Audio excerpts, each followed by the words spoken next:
आइए सुनिए, देखिए, समझिए सनातन सत्य। जैसी दृष्टि वैसी सृष्टि, दृष्टि विज्ञान। कुदरत, कुदरती रचना एवं कुदरत के कानून से शाश्वत सुख की प्राप्ति।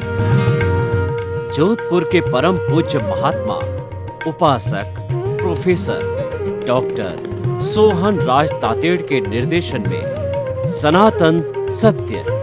जैसी दृष्टि वैसी सृष्टि, दृष्टि विज्ञान।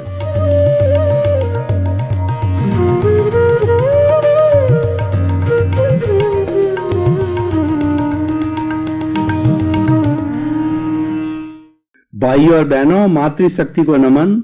स्टूडियो में आपका हार्दिक स्वागत है, अभिनंदन है, सत्कार है। आत्मविज्ञान, साइंस ऑफ द सोल कार्यक्रम के अंतर्गत हम आपको राइट विजन, राइट थिंकिंग, सही दृष्टि, सही सोच के अंतर्गत आपके अज्ञान को मिटाते हैं। ये अज्ञान हमको संस्कार में भटकाता है। अज्ञान की जगह ज्ञान की प्राप्ति हो जाती है तो हमें राजपथ मिल जाता है, उसको सम्यक दर्शन कहते हैं। एक बार व्यक्ति को राइट विजन, सम्यक दर्शन, सही दृष्टिकोण मिल जाता है तो धीरे धीरे अपने जीवन का रूपांतरण करके वो एक अच्छा इंसान बन सकता है और अपने गंतव्य को प्राप्त कर सकता है। ये सारा कार्य हम नए नए एपिसोड्स के माध्यम से करते हैं। तो आज का हमारा बहुत ही सुंदर एपिसोड है, कर्म का पूर्ण और गलन। भाइयों और बहनों, हमें 3 शब्द इसमें आ रहे हैं। एक तो कर्म, दूसरा पूर्ण और गलन। कर्म को हम कार्य की भाषा में बोलते हैं, बोलचाल की भाषा में खाना पीना, उठना बैठना, सोना और व्यापार करना, ये सारा हम कर्म के रूप में मानते हैं। लेकिन यहाँ पर कर्म का अर्थ ये है कि जो हमारी आत्मा के साथ में जो अज्ञान रूपी परमाणु चिपके हुए हैं, जिसको कि हम राग द्वेष कहते हैं, जिसको सांख्य की भाषा के अंदर लिंग शरीर कहा जाता है और जैन धर्म की भाषा में कर्म रज कहा जाता है और कॉजल बॉडी कहा जाता है। तो ये सारा जो है ये हमारा ज्ञान है। तो इस अज्ञान को जो है ये इसको कर्म कहा जाता है। ये कर्म कैसे होते हैं इसको हम थोड़ा अच्छी तरह से समझ लें। ये कर्म पौद्गलिक है, ये कर्म जड़ है और हमारे कॉस्मॉस में सर्व जगह व्याप्त है। चतुस्पर्शी जो परमाणु होते हैं वो कर्म के परमाणु होते हैं। चतुस्पर्शी वह परमाणु होता है जो कि परमाणु वो जड़ तो होता है, मैटर तो होता है, लेकिन वो मास लेस पार्टिकल होता है। विज्ञान की भाषा में वो भारहीन होता है और वह न तो आंखों से दिखाई देता है और न किसी जो है वो वैज्ञानिक जो है वो कोई भी जो उसके सामने दूरबीन वगैरह उससे भी नहीं देखा जा सकता। केवल अवधि ज्ञानी, मन प्रज्ञानी और केवल ज्ञानी उस जो है कर्म रूपी परमाणुओं को देख सकते हैं। आज अस्पर्शी जो है वो तो सारा सामने हमको संसार दिखाई देता है।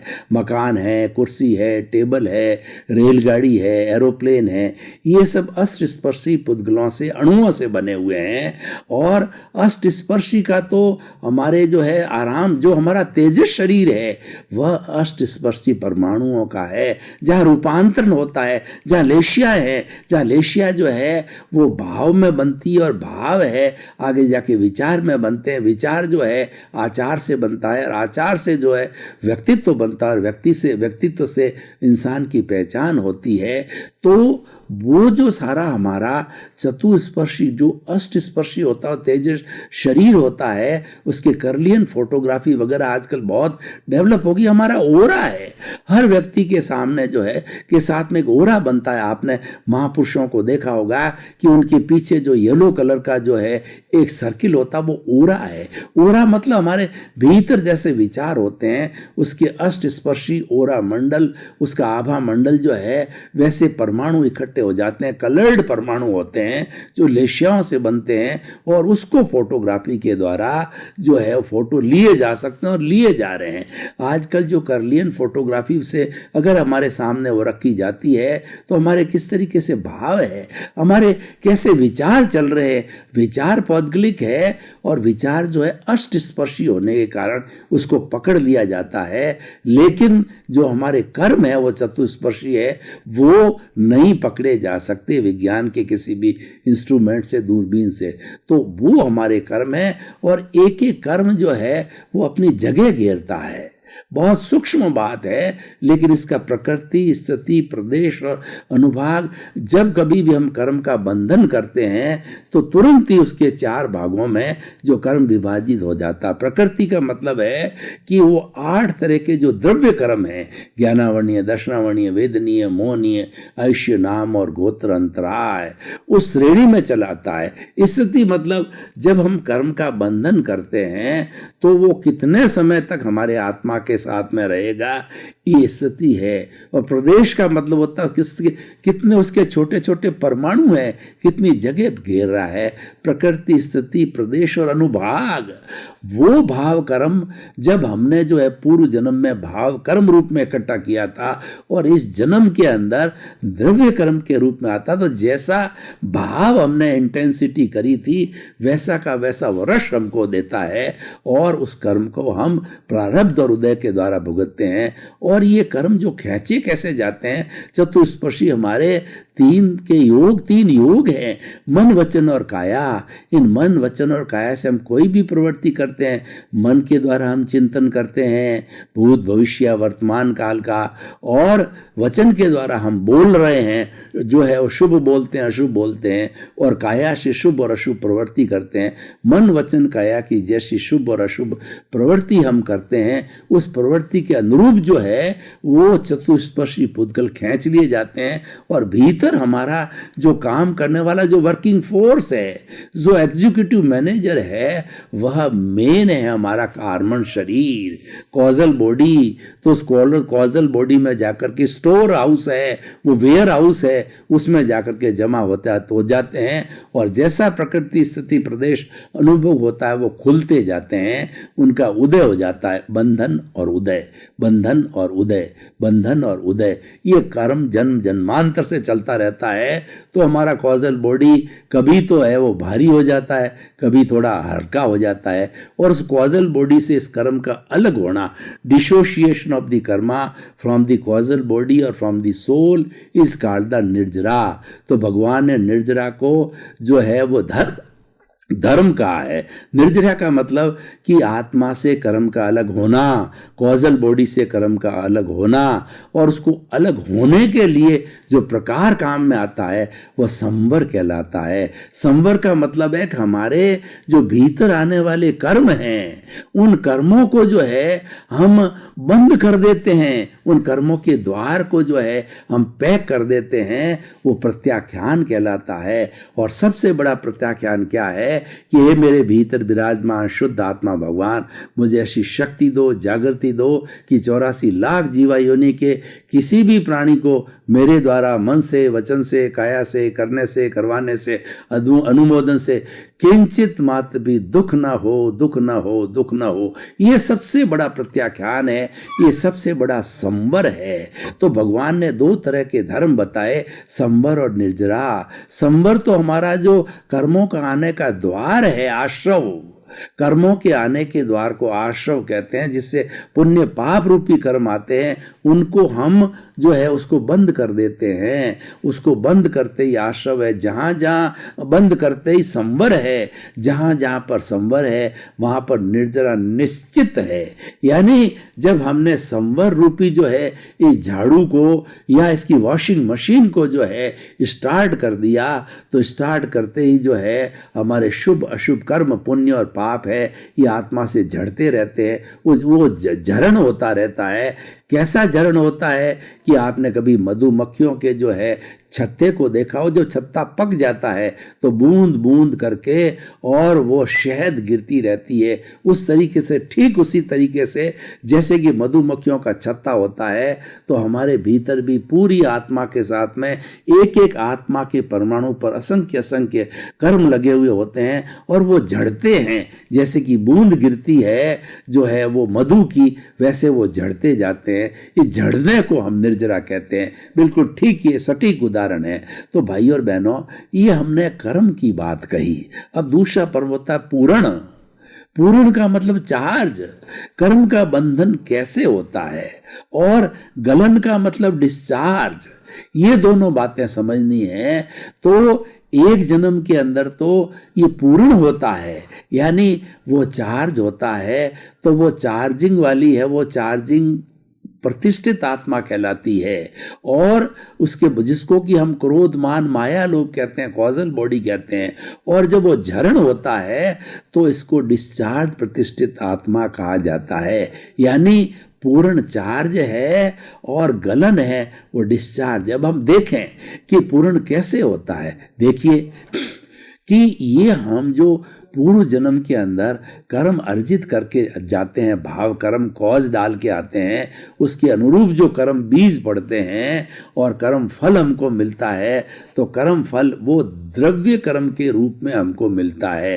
भाव कर्म पूर्व जन्म के अंदर हम अर्जित करते हैं और इस जन्म में जन्म लेते ही वो सारे भाव कर्म जो है द्रव्य कर्म कॉजल बॉडी के रूप में आ जाते हैं। 8 तरह के मूल कर्म और 148 प्रकृतियों के इस कॉजल बॉडी के अंदर जो हमारे आ जाते हैं और आकर के, और वो जो है उसका गलन चालू हो जाता है, यानी उसका डिस्चार्ज चालू हो जाता है। अब देखिए इस जन्म की बात करें तो इस जन्म में हम जो है वो चार्ज करते हैं और डिस्चार्ज चल रहा है। पूर्व जन्म का डिस्चार्ज चल रहा है और आने वाले कर्म का, आने वाले जन्म का जो है हम चार्जिंग करते हैं, पूर्ण करते हैं। और पिछले जन्म का चार्ज यानी भूतकाल का चार्जिंग जो है वो यहाँ पर गलन हो जाता है। और भविष्य हमारा जो हमारा भविष्य जीवन होगा, भविष्य जो हमारा भव होगा, उस भव के अनुरूप जो है हम जो है यहाँ पर जो है पूर्ण करते हैं। तो भाई और बहनों देखिए कि ये सारा हम द्रव्य कर्म लेके आते हैं और उसका उदय चल रहा है। मान लीजिए उदय काल के अंदर क्या होता है कि हमने किसी भी व्यक्ति को जो है वो प्रताड़ना दी पिछले जन्म में, तो वो व्यक्ति वो हमारे सामने हाजिर हो जाता है और हमको प्रताड़ना यानी हमको मारना पीटना, बुरी तरह से ठोकना पीटना, घूंसे मारना करना स्टार्ट कर देता है। उसकी कोई गलती नहीं है, क्योंकि हमने उसको पूर्व जन्म में घूंसे मारे थे, तब वो हमारे इस जन्म में वह एक जीव बन करके और हिसाब पूरा करने के लिए घूंसे मारने में निमित्त रूप में वो है वो आया। और उसको जो है भेजा है, कुदरत ने भेजा है, उसको जो साइंटिफिक सर्कमस्टेंशियल एविडेंसेस ने भेजा है, व्यवस्थित शक्ति ने भेजा है, वो तो बेचारा निमित्त मात्र है। क्योंकि कुदरत कहती है कि मैंने किसी को कर्ता बनने की कोई पावर नहीं दी, हर प्राणी निमित्त है। कुदरत तो यही कहती है, हर प्राणी अपने आप में निमित्त है, मैंने किसी भी एक भी प्राणी को जो है वो कर्ता बनने की नहीं दी है। और वो कर्ता बनता है तो ये जबरदस्ती है, ये उसका ज्ञान है, उसके परिणाम वो भुगतेगा, मैंने कोई परमिशन नहीं दी है।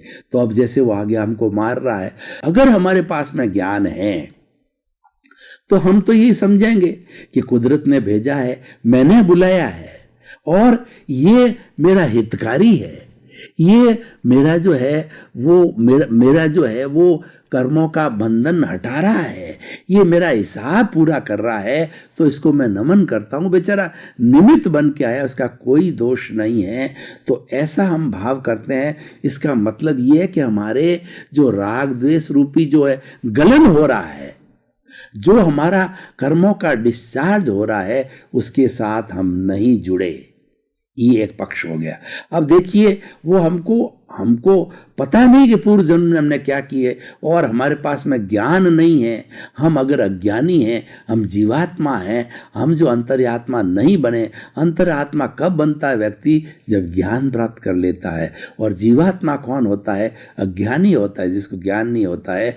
ऐसा व्यक्ति जो है वो क्या सोचता है कि इसने मुझे एक घूंसा मारा तो आपने उसको 2 मार दिए, 4 मार दिए, आपने तो टिट फॉर टैट कर दिया, नेले पे देला मारना, अपनी शक्ति का परीक्षण किया। तो क्या हुआ कि जो उदय चल रहा है उसको जो है वो आपने जो है वो ललकारा, उस उदय को सही रूप में नहीं लिया, अज्ञान रूप में लिया, तो आपके नए कॉजेज बन गए, नया अज्ञान खड़ा हो गया, नया राग द्वेष खड़ा हो गया, जिसको कि हम पूर्ण कहते हैं। ये चार्ज किया हुआ है वो अगले जन्म के अंदर, जो कि हमारा अगला भव होगा। अगला भव होगा तो अगले भव में यही व्यक्ति जो है वापस हमको आकर के मारेगा, घूंसे पीटेगा। और अगर हमने उसका कोई प्रतिकार नहीं किया, अगर हमने समभाव से सहन कर लिया होता, अगर समभाव से सहन कर लिया होता तो हमारा हिसाब नक्की हो जाता और ये व्यक्ति भी मुक्त हो जाता, मैं भी मुक्त हो जाता, और ये व्यक्ति नेक्स्ट भाव के अंदर हमारे से कोई हिसाब नहीं होने के कारण में वापस नहीं आएगा। भाई और बहनों, इस जन्म के अंदर जो कुछ भी होता है वो हमारा हिसाब के अनुरूप होता है। आपका अगर बैंक का अकाउंट हो, उदाहरण के तौर बताना चाहता हूँ, तो बैंक के अकाउंट में सेविंग पासबुक में डेबिट और क्रेडिट दो जो है वो कॉलम होते हैं। अगर आपने बैंक से पैसे उठाए तो डेबिट हो जाते हैं, और बैंक में जमा कराए वो क्रेडिट हो जाता है। तो क्रेडिट माइनस डेबिट बन करके और आपका बैलेंस बन जाता है, और ये डेबिट और क्रेडिट इक्वल हो जाता है तो 0 हो जाता है। उसी तरीके से हमारा सब कर्मों का है कि पूर्ण जो है ये हमारा क्रेडिट है और गलन है वो हमारा डेबिट है। जब पूर्ण में से पूर्ण माइनस गलन इज इक्वल टू बैलेंस, और पूर्ण मान लीजिए x है, उस पूरे x का जो है हमने गलन कर दिया, x minus x is equal to 0। जब इस कॉजल बॉडी की वह स्थिति आ जाएगी, इस अज्ञान की, इस राग द्वेष की, इस लिंग शरीर की, इस कॉजल बॉडी की, जब ये 0 हो जाएगा तो 0 होने की अवस्था में वह वेल्डिंग समाप्त और दोनों मुक्त, मतलब दोनों का हिसाब क्लियर हो गया, आत्मा का और शरीर का हिसाब क्लियर हो गया। तो क्लियर होने के बाद में आत्मा तो अपने मूल अवस्था में है। आत्मा जो हमारी मूल आत्मा है वो तो मूल अवस्था में ही है, लेकिन उसकी जो हाजिरी है ना वो यहाँ से समाप्त हो जाती है, क्योंकि अज्ञान समाप्त हो गया। उसकी हाजिरी कब तक है? जब तक भीतर अज्ञान है, जब तक भीतर राग द्वेष है, और जब ज्ञान समाप्त हो गया, राग द्वेष 0 हो गया, तो वह इस शरीर में रह ही नहीं सकती, एक सेकंड भी नहीं रह सकती है, और अपनी मूल अवस्था है शुद्ध बुद्ध और मुक्त अवस्था है, मोक्ष में चली जाती, फिर कभी भी शरीर धारण नहीं करती है। ये शरीर जो धारण करती है ये कर्मों के पूर्ण और गलन के कारण ही ध्यान किया जाता है। पूर्ण का मतलब चार्ज करना कर्मों का, गलन का मतलब डिस्चार्ज करना। तो एक जन्म में दोनों ही चलते रहते हैं। डिस्चार्ज तो हम पीछे से लेकर के आए हैं, और चार्ज हम जो है ये नया कर रहे हैं। तो ये नया चार्ज जो है अगले आने वाले जन्म के अंदर फिर हमारा द्रव्य कर्म के रूप में होगा, और वह डिस्चार्ज के रूप में बदल जाएगा। आज का जो हमारा चार्जिंग है आने वाले समय में वो डिस्चार्ज होता है, और पिछले जन्म का जो हमारा चार्जिंग था, पूर्ण था, वो इस जन्म में गलन हो जाता है। तो पूर्ण गलन, पूर्ण गलन, पूर्ण गलन, ये चलता रहता सिलसिला। तो हमारा इसमें रोल क्या है? अब देखिए, कर्म का पूर्ण और गलन तो मैंने बहुत विस्तार से बताया। अब प्रश्न ये, हमको करना क्या है? पुरुषार्थ क्या करना है? इसको 0 करना है। इसको 0 करने का अर्थ ये होता है कि अज्ञान जो है उसको पूरा हटा दो, वो उसकी प्रतिरोधात्मक शक्ति कर दो। अज्ञान में से, अज्ञान के द्वारा जब ज्ञान खड़ा हो जाता है तो वह बैलेंस 0 हो जाता है। तो हमारा पुरुषार्थ है वो ज्ञान है। हमारा पुरुषार्थ जो ज्ञान है, अभी कर्मों का पूर्ण और गलन चल रहा था। कर्मों का पूर्ण और गलत ये सब जड़ है। और ये जड़ से जुड़ा हुआ है, और इसीलिए कहा गया है कि मेरा ये मन वचन काया और इसकी सारी अवस्थाएं, इससे मुक्त मैं शुद्ध आत्मा हूं। जब हम ऐसा चिंतन करते हैं तो वो हमारा पुरुषार्थ है, क्योंकि ये तो लेकर के आया है, ये तो कर रहा है, ये तो चल रहा है, ये तो हो रहा है और ये चलेगा, तो उसके साथ नहीं जुड़ना है। और आपको नहीं जुड़ के पुरुषार्थ क्या करना है कि मैं तो शुद्ध आत्मा हूं, अपने अस्तित्व की पहचान करना, अपने स्वभाव में रमण करना, चेतन चेतन में रहे, ये पुरुषार्थ है।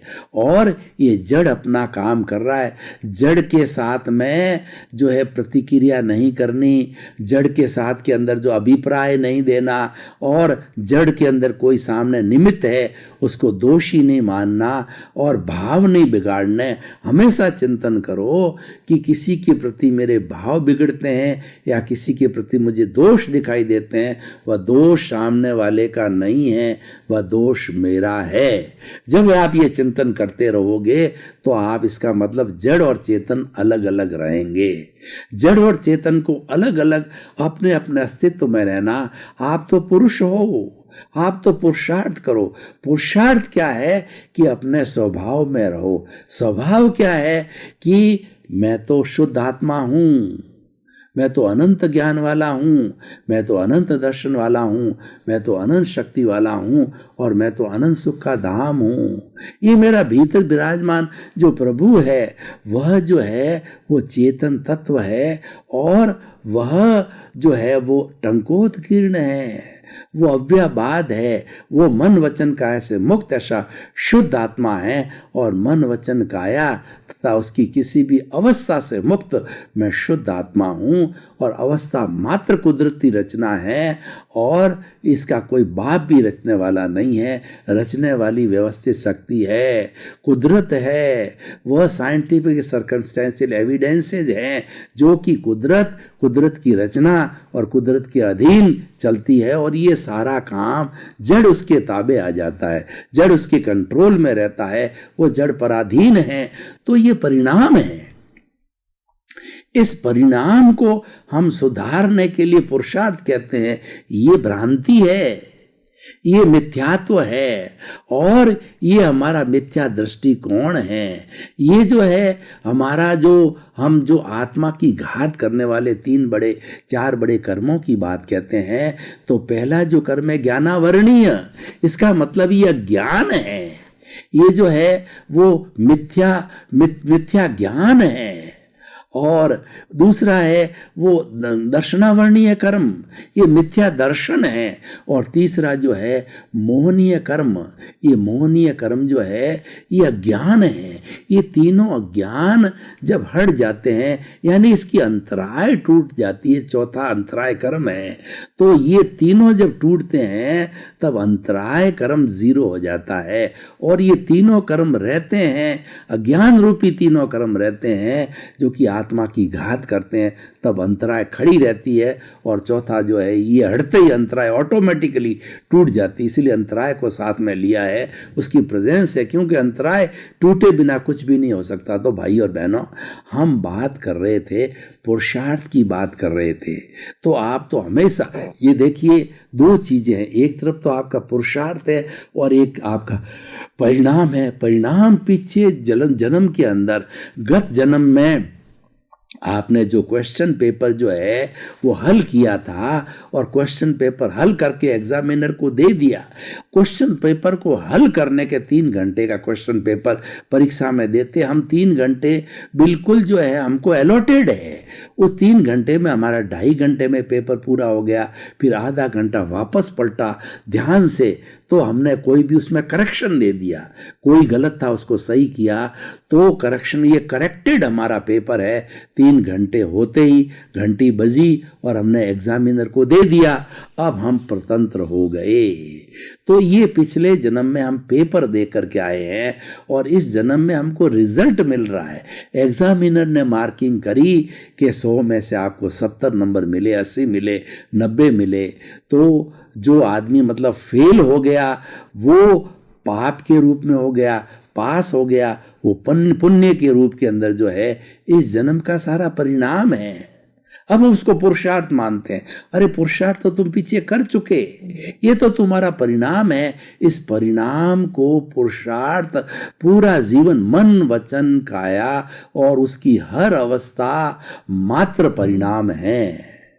और ये जो है वो नेचर के अधीन है, ये कुदरत के अधीन है, ये व्यवस्थित शक्ति के अधीन है, और ये साइंटिफिक सर्कमस्टेंशियल एविडेंसेस के अधीन है। आपका उसके अंदर कोई बस नहीं। लेकिन हम कह देते हैं कि यह तो हमारा पुरुषार्थ है, हम इसको सुधार रहे हैं। ये मिथ्या दृष्टिकोण है और ये अज्ञान है। पुरुषार्थ क्या है? ये समझो कि मैं तो शुद्ध आत्मा हूँ, मैं तो ज्ञाता हूँ, दृष्टा हूँ। तो भाई और बहनों, हमारा जो आज का विषय है कि कर्म का पूर्ण और गलन, वो हमने बहुत गहराई से समझा कि ये गलन और ये जो है वो हमारा पूर्ण है, ये सारा जड़ का काम है। क्यों? गलन और पूर्ण सारा जड़ है, और ये जड़ का काम जड़ करता रहता है, और करता है आत्मा की हाजिरी से। अगर आत्मा है तो ये सारा काम जड़ कर सकता है और शरीर कर सकता है, कर्मों का पूर्ण हो सकता है। गलन यानी कोई भी मन वचन काया की कोई भी प्रवृत्ति, कोई भी अवस्था आत्मा की हाजिरी से होती है, उसके बिना नहीं होती है। उसके बिना ये जड़ तत्व है वो डेड बॉडी हो जाता है, और उसकी हाजिरी के अंदर ये जो जड़ तत्व है वो मिश्र से चेतन बनता है, और मिश्र चेतन होकर के सब अपने अपने काम करते हैं। 5 इंद्रियां अपना काम करती है, मन अपना काम करता है, बुद्धि अपना काम करती है, चित्त अपना काम करता है, और इन सबको निर्मित करने वाला अहंकार। भाई और बहनों, आपका बहुत बहुत धन्यवाद। आप आत्मविज्ञान कार्यक्रम देखते रहिए। आत्मविज्ञान कार्यक्रम में आपको अज्ञान मिटा करके ज्ञान मिलेगा। सनातन सत्य क्या है, कुदरत का कानून क्या है, कुदरत क्या है, कुदरती रचना क्या है, और ये किस तरीके से व्यवस्थित शक्ति, साइंटिफिक सर्कमस्टेंशियल एविडेंसेस जो है इस संसार को चलाने वाली वही है, वो कानून के तहत चलती है और वो उसकी रचना के तहत चलती। सारी बातें आपको मिलेगी। तो आपके प्रति मंगल भावना, शुभकामना।